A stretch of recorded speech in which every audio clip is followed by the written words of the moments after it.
Hello dear students, स्वागत है एक बार फिर से आपके अपने चैनल डिफेंस ट्यूटर में। आज की इस वीडियो में हम बात करेंगे कोस्ट गार्ड, नाविक, जीडी, डीबी और यांत्रिक के रिगार्डिंग मैथ्स स्पेशल के प्रैक्टिस सेट नंबर 3 को। इससे पहले मैथ्स स्पेशल पे हमने आपको 2 प्रैक्टिस सेट्स को दिया है। यह प्रैक्टिस सेट्स आपके जीडी, डीबी और यांत्रिक के सेक्शन 1 के मैथमेटिक्स होंगे, सो कंफ्यूज बिल्कुल नहीं होना है। तो चलिए बढ़ते हैं अपने इस वीडियोज़ की ओर। और वीडियो में बढ़ने से पहले आपको बता दें कि आपकी एग्जामिनेशन बिल्कुल निकट आ चुके हैं, बिल्कुल नज़दीक आ चुके हैं। सो ज़्यादा से ज़्यादा अपने एग्जामिनेशन की तरफ फोकस करें और अच्छे से अपने पढ़ाई को करें, ठीक है। और बता दें आपको कि आप सभी स्टूडेंट्स अभी तक किसी भी टेस्ट सीरीज को ज्वाइन नहीं किए हैं तो जरूर ज्वाइन कर ले, क्योंकि टेस्ट सीरीज ज्वाइन करना आपके लिए बेहद ही इंपॉर्टेंट है। इससे कि आपको लास्ट टाइम में अच्छे खासे क्वेश्चंस प्रैक्टिस करने को मिलते हैं और साथ ही साथ एग्जाम टाइप का फीलिंग भी आपको आता है। और दूसरा क्या होता है कि आपको टाइम मैनेजमेंट में भी वो हेल्प करता है, ठीक है। तो जरूर किसी न किसी टेस्ट सीरीज को लगाएं, देन फिर एग्जाम को देने जाएं, ठीक है। हमारे अकॉर्डिंग आप परीक्षा ऐप के टेस्ट सीरीज को लगा सकते हैं। परीक्षा ऐप के लिंक डिस्क्रिप्शन बॉक्स में दे दिए गए हैं। सिंपली लिंक पर क्लिक करना है, ऐप को डाउनलोड करना है और डाउनलोड करने के बाद आपको टेस्ट सेक्शन में जाकर सिंपली जीडी और डीबी जिस एग्जामिनेशन के रिगार्डिंग आप प्रिपरेशन कर रहे हैं उसको चुनना है। और देन फिर आपको क्या करना है, वहाँ पे जब आप इसको सेलेक्ट करेंगे तो वहाँ पे आपको इसका प्राइस 349 रुपीज़ बताएगा। लेकिन जब आप कैपिटल लेटर में TUTOR50 कैपिटल लेटर में जब आप ट्यूटर 50 का कोड लगाइएगा तो आपको 50% का डिस्काउंट मिलेगा। और इस 50% डिस्काउंट मिलने के बाद इसका जो प्राइस हो जाएगा वो कितना हो जाएगा, 175 रुपीज़ हो जाएगा, ठीक है। तो जरूर जाकर टेस्ट सीरीज को लगाइए और अच्छे से अपने टेस्ट को दीजिए। एग्जामिनेशन का समय बहुत नज़दीक आ चुका है, सो ज़्यादा से ज़्यादा आप क्वेश्चन को प्रैक्टिस कीजिए, ठीक है। चलिए बढ़ते हैं अपने इस वीडियोज़ की ओर। नंबर 1 क्वेश्चन की ओर बढ़ते हैं। नंबर 1 क्वेश्चन में आप देख सकते हैं यहाँ पे लिखा जा रहा है, if 3 to the power x plus y equal to 81 and 81 to the power x minus y equal to 3 then x is equal to, ठीक है। सिंपल क्वेश्चन है आपका। 3 to the power x plus y equal to कितना दिया जा रहा है, 81 दिया जा रहा है। तो आप 81 को क्या लिख सकते हैं, 81 को लिख सकते हैं 9 × 9 और 9 को 3 का स्क्वायर और फिर 3 का स्क्वायर, यानी इसको आप 3 to the power 4 लिख सकते हैं, ठीक है। तो यहाँ से आप देख सकते हैं कि जब हमारा बेस इक्वल हो गया तो पावर भी क्या हो जाएंगे, इक्वल हो जाएंगे। तो इसका मतलब हुआ कि x plus y equal to किसके बराबर हो जाएगा, 4 के बराबर। इसको क्या मानते हैं, इक्वेशन हम 1 अज्यूम करते हैं, ठीक है। देन फिर हम क्या करेंगे, देन फिर नेक्स्ट हम आगे की ओर बनाएंगे। एक सेकेंड, चलिए आगे में क्या कहा जा रहा है, हमारा एक और इक्वेशन है 81 to the power x minus y equal to 3, ठीक है। तो आप 81 को क्या लिख सकते हैं, 81 को आप लिख सकते हैं 3 to the power 4 into x minus y equal to क्या लिख सकते हैं आप, 3 टू द पावर 1। तो यहाँ से हमें क्या पता चला, यहाँ से हमें पता चला 4 into x minus y equal to 1। इसे हम क्या करेंगे, इक्वेशन अपना इसे क्या करेंगे, इक्वेशन सेकेंड मानेंगे, ठीक है। ये कौन सा इक्वेशन हो गया हमारा, ये इक्वेशन सेकेंड हो गया। यहाँ पे लिख नहीं पा रहा है, जगह नहीं है, इसको क्वेश्चन सेकंड मानिए, ठीक है। अब चलिए हम क्या करेंगे, सिंपली यहाँ पे x और y के बीच हमें 2 रिलेशन पता चल चुका है। हमें निकालना है x का वैल्यू। 2 इक्वेशन है, 2 अननोन वेरिएबल है, तो हमारा क्या होगा, वैल्यू निकल जाएगा। तो x plus y equal to 4 है और x minus y equal to कितना हो जाएगा, 1/4 हो जाएगा, ठीक है। तो यहाँ से y का वैल्यू कट गया, ठीक है। तो यहाँ से क्या हो गया हमारा, x प्लस एक्स कितना हो गया, 2x हो गया और 4 प्लस 1/4 कितना हो जाएगा आपका, 17/4 हो जाएगा। तो यहाँ से x का वैल्यू कितना हो गया, 17/8। क्या हो गया answer, 17/8 is the right answer. Option number match करेंगे, ऑप्शन नंबर बी, ठीक है। बिल्कुल सिंपल क्वेश्चन था। चलिए नेक्स्ट आपका क्या है, नंबर 2 क्वेश्चन। नंबर 2 में क्या लिखा जा रहा है, नंबर 2 में लिखा जा रहा है कि 5 year ago Ram age was 1/3 age of the Shyam and now Ram is 24 years, what is the present age of Shyam, ठीक है। कहा जा रहा है कि 5 साल पहले राम का जो एज था, 5 साल एगो यानी 5 साल क्या होगा पूर्व, जो राम का एज था वो क्या था, 1/3 था एज ऑफ श्याम के, ठीक है। तो राम का एज जैसे यहाँ पे लिखते हैं 5 ईयर एगो, 5 साल पहले मानते हैं कि राम का जो एज होगा, राम का जो एज होगा वो कितना होगा, x होगा, ठीक है। तो लिखा जा रहा है कि जो राम का age was 1/3 of the Shyam, तो श्याम का एज कितना हो जाएगा, राम के एज के 1/3। राम एज वाज 1, अच्छा चलिए राम का एज जो था वह श्याम के एज के 1/3 था, ठीक है। तो आप इसको अगर मानते हैं ऐसे करके, ठीक है, अगर आप इसको मानिए कि अगर राम का एज अगर x होगा तो श्याम का एज कितना हो जाएगा,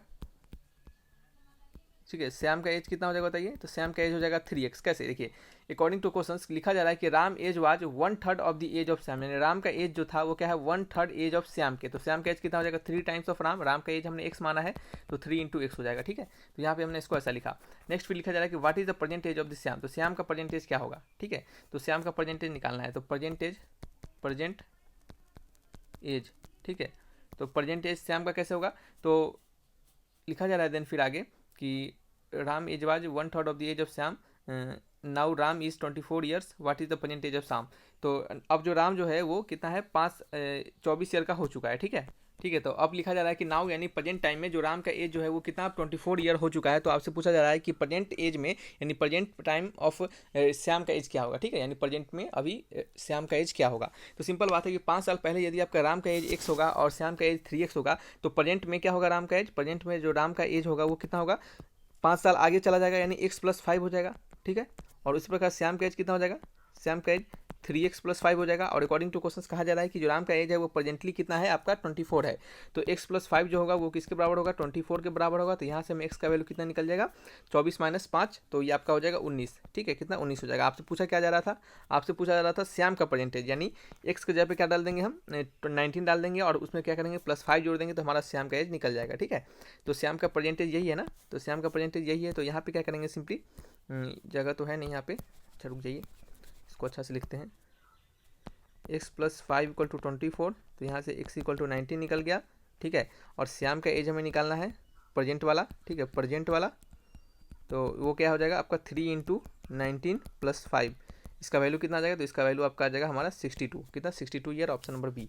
सिंपल क्वेश्चन कहा जा रहा है क्वेश्चन में, फिर से सुनिएगा कि 5 साल पहले जो राम का एज था वो 1/3 था श्याम के। तो अगर हमने राम को x माना तो श्याम का 3x हो जाएगा, ठीक है। फिर कहा जा रहा है कि प्रेजेंटली जो राम का एज है वो 24 ईयर है। तो आप बताइए कि प्रेजेंट एज ऑफ श्याम क्या होगा। तो प्रेजेंटली मतलब 5 साल पहले का यह एज है, तो प्रेजेंटली क्या हो जाएगा, इस सभी में 5 5 जुड़ जाएगा, तो ये प्रेजेंट एज हो जाएगा हमारा, ठीक है। क्योंकि अब हम आगे आ चुके हैं, प्रेजेंट एज में आ चुके हैं। और इस प्रेजेंट एज में आपको श्याम का एज हमारा कितना है, 24 के बराबर दिया गया है। और प्रेजेंट एज राम का जो प्रेजेंट एज वो 24 के बराबर दिया गया है। और प्रेजेंटली राम का एज हमने x + 5 निकाला है। इसका मतलब हुआ कि x + 5 = 24, यहाँ से x का वैल्यू निकला। जब x का वैल्यू निकल जाएगा तो श्याम के एज में x का वैल्यू डाल देंगे, हमारा श्याम का परसेंटेज निकल जाएगा, ठीक है। नेक्स्ट क्वेश्चन की ओर बढ़ते हैं। नेक्स्ट आपका क्या है, नेक्स्ट क्वेश्चन में आपका है कि if 12 is 0.2% of x then x क्या होगा, ठीक है। तो 12 इज क्या होगा आपका 0.2% ऑफ x, यानी 0.2% ऑफ x, ऐसा करके 0.2% ऑफ x। अच्छा 12 इज लिखा जा रहा है ना, इफ़ 12 इज 0.2% ऑफ x, यानी 12 जो होगा वो बराबर है किसके, 0.2% ऑफ x के। तो इसका मतलब हुआ 2/10 × 100 × x, ठीक है। अच्छा इंटू 100 नहीं, क्योंकि ये परसेंटेज है यहाँ पे, इसको फ्रैक्शन में लाना है तो अपॉन 100 होगा, ठीक है। तो ये आपका देख सकते हैं यहाँ पे 12 है, तो ये कटेगा 2 को काट सकते हैं यहाँ पे कितने टाइम्स, 6 टाइम्स काट सकते हैं। तो x का वैल्यू कितना हो जाएगा, 6 पे 1 2 3 0, ठीक है। यानी x का वैल्यू हो गया हमारा 6000, ऑप्शन नंबर क्या हो गया, ऑप्शन नंबर डी। नेक्स्ट आपका क्या है, नंबर 4 क्वेश्चन। नंबर 4 में लिखा जा रहा है कि x/y = 2/3, तो x² 3 / y² का वैल्यू क्या होगा। तो बिल्कुल सिंपल क्वेश्चन है, x² 3 और डिवाइडेड कितना है, y²। डिवाइडेड का मतलब इसका इंटू में करेंगे तो 1/y² हो जाएगा। तो इसको 1/3 को बाहर लिख देते हैं और x/y का इसको होल स्क्वायर लिख सकते हैं। और x/y का वैल्यू 2/3 दिया गया है, तो 1/3 × 4/3 सॉरी 4/9, तो वैल्यू क्या 4/27, आंसर होगा ऑप्शन नंबर बी, ठीक है। सिंपल है आपका। नंबर नेक्स्ट है 15 नंबर है 5 क्वेश्चन का। नंबर 5 में लिखा जा रहा है अ train runs at 45 km/h, how far does it go in 6 second.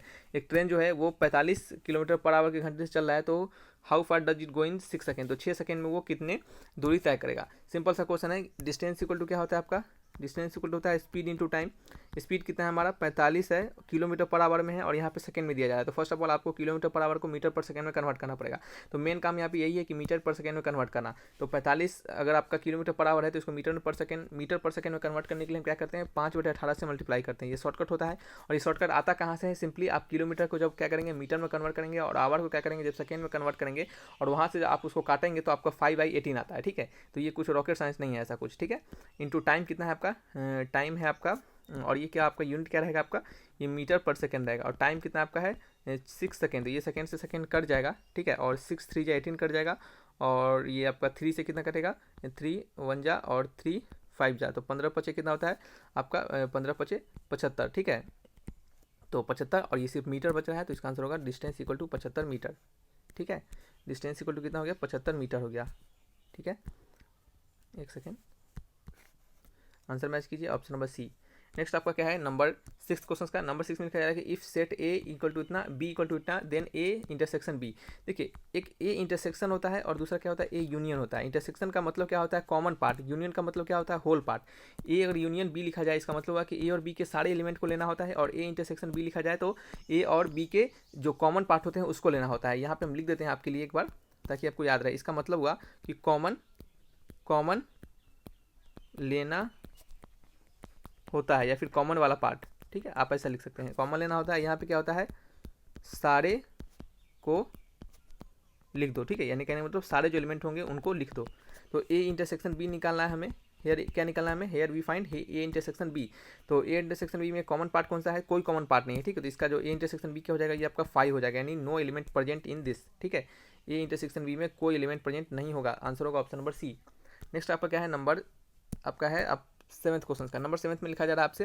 Number 7th में है कि what is the average of the natural number from 1 to 16। ठीक है, 1 से लेकर 60 तक के नेचुरल नंबर का आपको एवरेज बताना है। सिंपल है, आपका एवरेज इक्वल टू क्या होता है, तो sum of number, average equal to होता है सम ऑफ नंबर अपॉन क्या होता है आपका टोटल नंबर। ठीक है, यही होता है एवरेज, एवरेज तो यही होता है ना।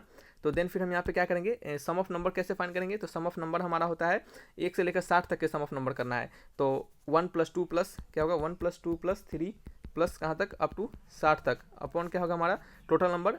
टोटल नंबर 1 से 60 तक कितना होंगे, टोटल नंबर 1 से 60 तक आपके 60 नंबर होंगे। ठीक है, अब इसका सम कैसे फाइंड करेंगे, तो इसका सम हम निकालेंगे सम ऑफ इन नेचुरल नंबर से। आपने फॉर्मूला पढ़ा होगा, हमने बताया भी है पहले से भी कि sum of n natural number. ठीक है, sum of n natural number equal to क्या होता है, n into n plus one upon क्या होता है आपका 2 होता है। ठीक है, तो n into n plus one upon 2 होता है, जहाँ पे n क्या होता है हमारा नेचुरल नंबर होता है। आपको यहाँ पे 1 से लेकर 60 तक के नेचुरल नंबर को फाइंड करना है। तो आप इस n के जगह पे क्या डालेंगे, 60 डालेंगे, इस n के जगह पे क्या डालेंगे, फिर 60 डालेंगे, तो ये आपका 61/2 हो जाएगा। तो इसका वैल्यू हो जाएगा 60 गुने 61/2 गुने 60। ये 60 से आपका 60 कट जाएगा और 61/2 आपका होगा, तो 61/2 का वैल्यू होता है 30.5, 30.5, ऑप्शन नंबर डी। ठीक है, चलिए नेक्स्ट आपका क्या है, नंबर 8 क्वेश्चन। नंबर 8 में लिखा जा रहा है कि the sum of all the angles of rhombus. Rhombus के सभी एंगल्स का सम कितना होता है। ठीक है, तो रोम्बस कैसा होता है, रोम्बस ऐसा होता है, तो रोम्बस के सभी एंगल्स का सम जो होता है वो कितना होता है, 360 डिग्री होता है। ठीक है, और यहाँ पे आपको बनाने से पहले थोड़ा एक फॉर्मूला बताते हैं, जनरलाइज फॉर्मूला, जो कि आपको रोम्बस के नहीं आने वाले सभी पॉलीगन्स के आपको एंगल निकालने में मदद करेगा। अगर आपको यहाँ पे हो, अगर हम लिखते हैं यहाँ पे कि n sides of a polygon, किसी भी पॉलीगन्स में अगर क्या हो, एन साइड्स हो, एन साइड्स ऑफ पॉलीगन। ठीक है, इन साइड्स ऑफ पॉलीगन हो तो उनका सम ऑफ जो एंगल होता है, सम ऑफ एंगल किसी भी पॉलीगन में यदि इन साइड्स हो तो उनका सम ऑफ एंगल क्या होता है, 2n-4 इंटू 90 डिग्री। ठीक है, या फिर इसको 2n-2 इंटू 180 डिग्री भी लिख सकते हैं। ठीक है, तो आप इसको याद रखिएगा, 2n-4 इंटू 90 डिग्री। रोम्बस के पास कितने साइड्स होते हैं बताइए, रोम्बस ROMB रोम्बस है ना, तो ROHOMBUS रोम्बस के पास साइड कितना होता है बताइए, हमने साइड्स हो रोम्बस, तो रोम्बस के पास आपका 4 साइड होता है। ठीक है, तो जब रोम्बस के पास 4 साइड होगा तो उसका सम ऑफ एंगल कैसे निकलेगा, सम ऑफ एंगल n के जगह पे कितना हो गया हमारा, इसका मतलब हुआ कि n के जगह पे हमारा हो गया 4। ठीक है, तो यहाँ पे सम ऑफ एंगल कितना हो जाएगा, इसके जगह पे 4 डाल देंगे, तो 4 दूना 8, 8 में से 4 गया तो 4 गुने 90, तो 4 9 कितना होता है 36, यानी 360 डिग्री होता है। तो इस तरीके से इसका आंसर आता है। यदि आपके पेंटागन पूछता, हेक्सागन पूछता, तो आप यहाँ पे n के जगह पे 5 डालते, फिर 6 डालते, जैसा पूछता आप उसको ऐसे डालते। ठीक है, चलिए नेक्स्ट आपका क्या है, नंबर 9 क्वेश्चन। नंबर 9 में लिखा जा रहा है कि what is the equivalent radian value of 180 degree angle. ठीक है, 180 डिग्री एंगल का रेडियन वैल्यू क्या होगा। ठीक है, तो याद रखिएगा यहाँ पे कि थीटा से अगर क्या करते हैं हम रेडियन में कन्वर्ट करते हैं, थीटा से अगर क्या करते हैं यदि हम रेडियन में कन्वर्ट करते हैं तो रेडियन इक्वल टू होता है हमारा थीटा इंटू π/180 डिग्री। कैसे याद रहेगा आप यह बताइए। और अगर हम क्या करें, थीटा को रेडियन में कन्वर्ट करेंगे तो क्या हो जाएगा हमारा, थीटा को क्या करेंगे, अच्छा देखिए, रेडियन को क्या कर रहे हैं हम, थीटा में कन्वर्ट कर रहे हैं, रेडियन को थीटा को क्या कर रहे हैं, रेडियन में कन्वर्ट कर रहे हैं। और अगर हम थीटा को अगर आपका रेडियन में कन्वर्ट करने का यह तरीका हो गया तो रेडियन को थीटा में कन्वर्ट करने का क्या हो जाएगा, तो रेडियन यहाँ पे होगा और इंटू में 180/π हो जाएगा। ठीक है, लेकिन आपको यह याद कैसे रहेगा, आप कंफ्यूज होंगे कि सर 180 कहाँ डाले, पाई कहाँ डाले। तो आप हमेशा याद रखिएगा, जब भी आपको रेडियन के बारे में कहा जाना है तो रेडियन में हमेशा पाई वाला टर्म होता है। ठीक है, तो पाई वाला टर्म होगा तो इसका मतलब होगा कि पाई ऊपर रहेगा। ठीक है, अगर आपको 180 डिग्री को क्या बनाना है, रेडियन में कन्वर्ट करना है, तो हमारा r इक्वल टू थीटा कितना है, 180 डिग्री है, और इंटू में हम क्या करेंगे, पाई ऊपर डालेंगे। क्यों, क्योंकि हमारा पाई जो होगा वो रेडियन में रहता है। ठीक है, अपॉन क्या होगा 180 डिग्री, ये 180 से 180 कट जाएगा और r इक्वल टू कितना हो गया, पाई हो गया, यानी 180। आप ऐसे भी आपको पता है कि 180 डिग्री को आप रेडियन में पाई लिखते हैं। ठीक है, तो इसका आंसर होगा ऑप्शन नंबर डी। तो इस तरीके से आप इसको याद भी रख सकते हैं। ठीक है, नेक्स्ट आपका क्या है, नंबर 10 है। नंबर 10 में आपसे लिखा जा रहा है कि what are the factors of x to the power q minus 8y3। ठीक है, बिल्कुल सिंपल क्वेश्चन है। यहाँ पे a q minus B q का फॉर्मूला लगा सकते हैं। कौन सा, वो क्या होता है आपका a माइनस बी होता है, इंटू में क्या होता है a square plus B square minus A B होता है। ठीक है, तो यहाँ पे हमारा क्वेश्चन क्या है, हमारा क्वेश्चन है x3 माइनस 8y3। तो यहाँ से हमारा हो गया इसका वैल्यू गया x माइनस x3, इसको रहने देते हैं और इसको लिखते हैं 2 इंटू वाई का होल क्यूब। तो ये हो गया आपका x माइनस 2y इंटू में एक्स स्क्वायर प्लस में 4y स्क्वायर। अच्छा, ए क्यू माइनस बी क्यू है ना, तो एक्चुअल में यहाँ पे माइनस नहीं, यहाँ पे प्लस का साइन लगेगा। ठीक है, और यहाँ पे प्लस हो जाएगा आपका, हो जाएगा 2xy। ठीक है, तो ये इसका आंसर होगा। मैच करेंगे, ऑप्शन नंबर कौन सा मैच कर रहा है, B is the right answer. तो इस तरीके से क्या करेंगे, इन क्वेश्चंस को बनाएंगे। तो चलिए रखते हैं इस वीडियो को यहीं पे, मिलेंगे नेक्स्ट वीडियो में। और कोई डाउट हो तो आप कमेंट बॉक्स में लिखकर हमसे पूछ सकते हैं। ठीक है, तो thanks for watching my video, तब तक के लिए बाय बाय।